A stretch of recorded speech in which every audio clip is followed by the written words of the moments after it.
Shalom everyone, Lieutenant Colonel in the Reserves Jonathan here with a daily update. We are nearing the beginning of the 6th day of this war that was forced upon us, and I would like to give you an update about the situation on the ground. To make things clearer, we have a map, and I'll use that in order to show the places that I'm talking about. Earlier today, many international journalists were given a unique opportunity to see, experience, and tell the world some of the atrocities that Hamas inflicted on Israeli civilians. Yesterday, it was a community called Nahal Oz. Today, international media visited Be'eri.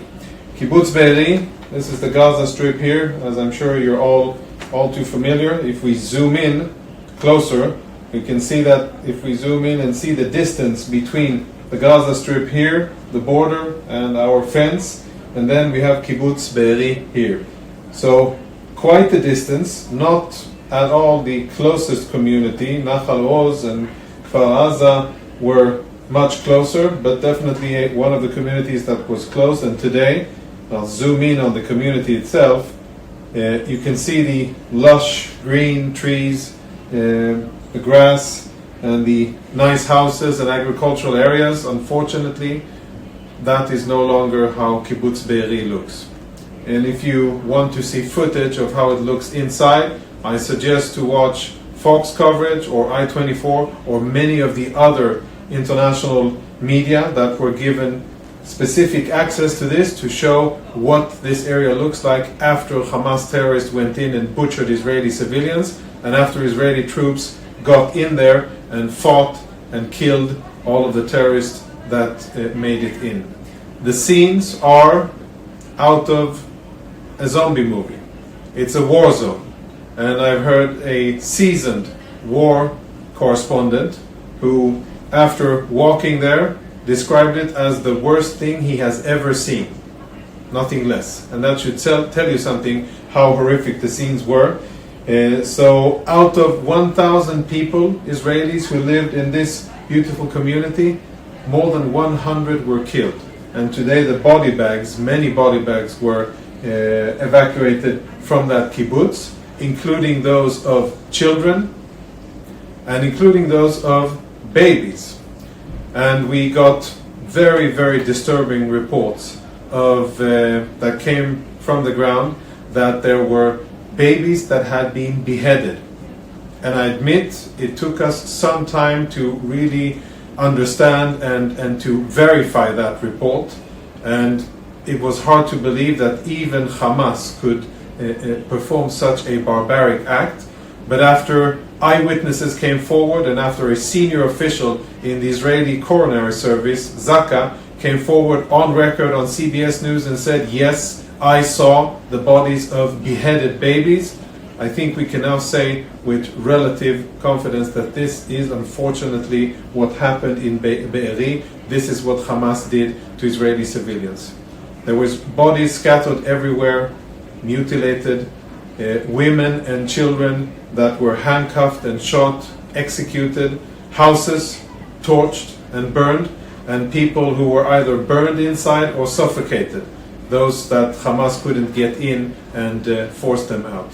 Those were the scenes in Kibbutz Be'eri, and in a sharp turn, I would like to go straight into the Gaza Strip and speak a little bit about Hamas, what Hamas has in the Gaza Strip and under the Gaza Strip, because there is much more than meets the eye and much more than what you see on news coverage of cameras that are gazing at the Gaza horizon, and all of a sudden there's a plume of smoke and perhaps a building collapses as a result of an Israeli strike. That doesn't tell the story of what's going on in Gaza. The story is as follows.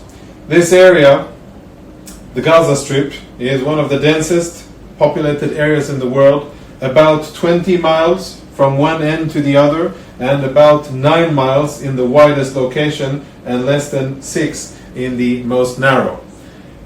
What Hamas has done since they took control almost 20 years ago of the Gaza Strip is basically to build a network of tunnels from Gaza City and under Gaza City, which is the center and the biggest part of their infrastructure, all the way down to Khan Yunis and Rafah. So imagine we're looking at the Gaza Strip, but really think of the Gaza Strip as one layer for the civilians and then another layer for Hamas. And what we're doing now is that we are trying to get to that second layer that Hamas has built, by the way, only for itself, not to be accessed by the civilians. These aren't bunkers for the Gazan civilians to have access to when Israel is striking. No, it's only for Hamas and other terrorists so that they can continue to fire rockets at Israel, to plan operations, to launch terrorists into Israel. That's the only thing that this network is for. And tomorrow, by the way, I'm going to show you an even better visualization of how this looks, so you can get a glimpse of what Hamas built under the Gaza Strip.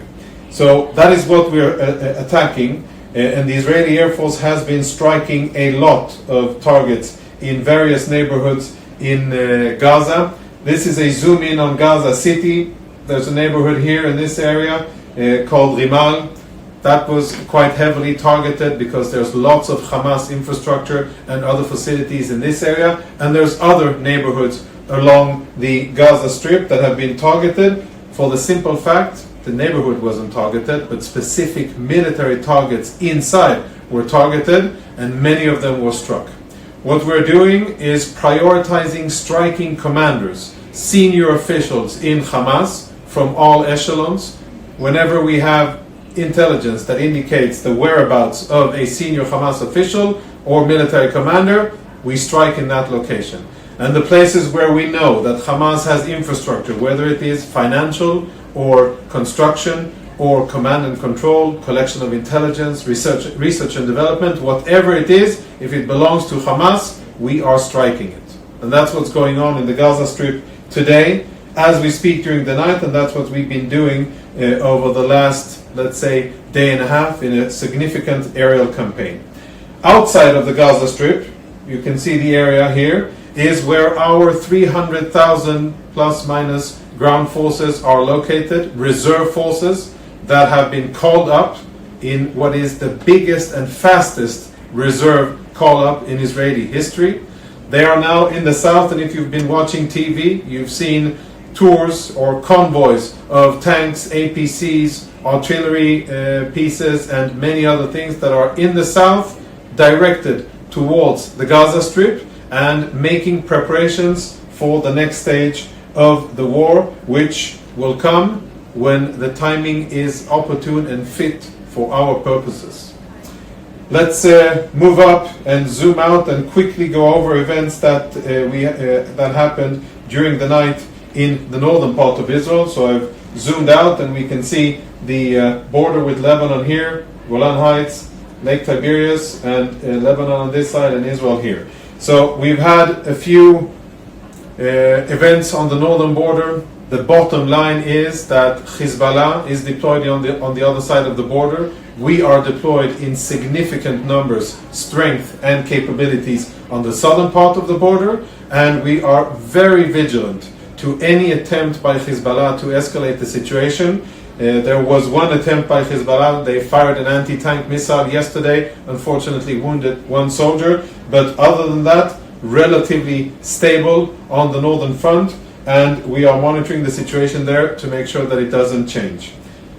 In the Mediterranean, obviously not marked here, but in the Mediterranean, a US battle group is making its way, and I think almost arrived.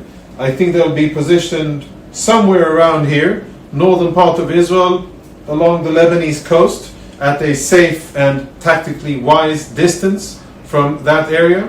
And the message from the US Central Command is one of presence and perhaps room for thought for any other Iranian proxies in the region, Hezbollah or anybody else, whether or not it would be wise to engage in escalating the war against Israel. So that is the situation on the sixth day as we begin the sixth day of fighting. It is now Thursday, the 12th, and we are nearing 5 a.m. and this is our daily update. If you like this information, if you find it useful, share it with others so that they can see the truth from our perspective, understand what's going on our borders, and for you to get a glimpse of what's planned ahead and where things may evolve. I hope you find it useful. Share it. Follow our other platforms for excellent information on what's happening. And I really hope that this will be a quieter day, knowing that we have a long and very, very dangerous road ahead of us. Thank you for being with us.